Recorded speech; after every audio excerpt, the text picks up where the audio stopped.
पुनीता झा संपूर्ण मिथिलावासी के प्रणाम करै छी। एखन के समय बहुत विकराल चल रहल है।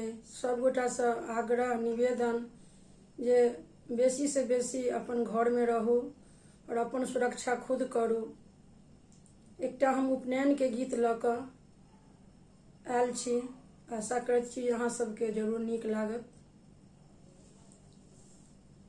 मारा बाही बासी लाह अपन बाबा की जांघा जोड़ी अइहाब बाबी है। मारा बाही बाईस लाह अपन बाबा की जांघा जोड़ी अइहाब बाबी है। कोरा भये बाईसी लाह बरुआ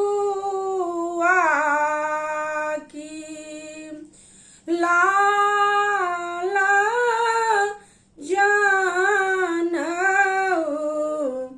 देबा है। ओ जे पियारा जानऊ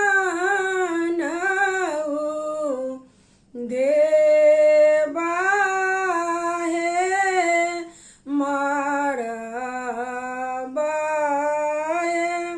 गिरता ढारा की गेला।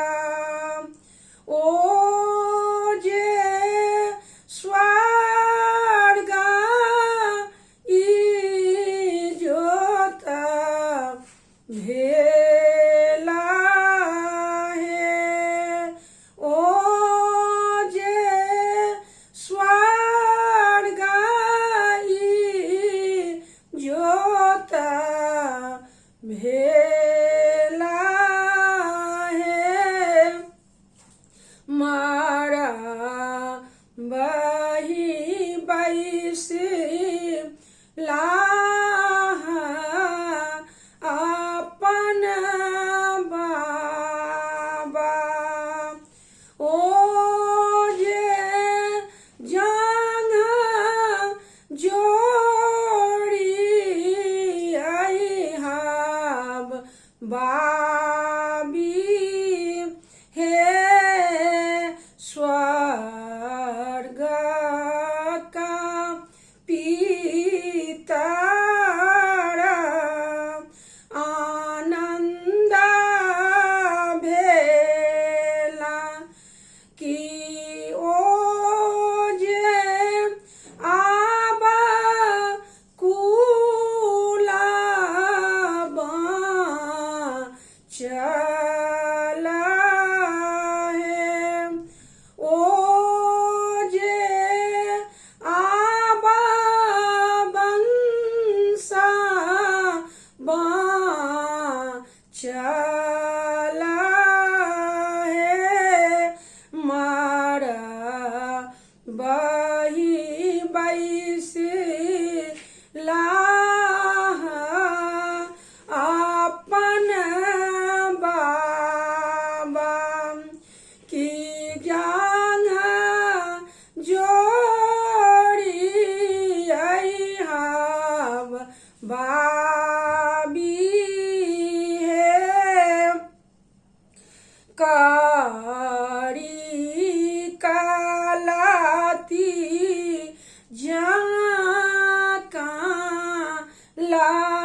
राला है मारा बही पैसे लाह अपन बाबा ओ जे जान जोड़ी आई हब बाबी है आमा का गाछा जाका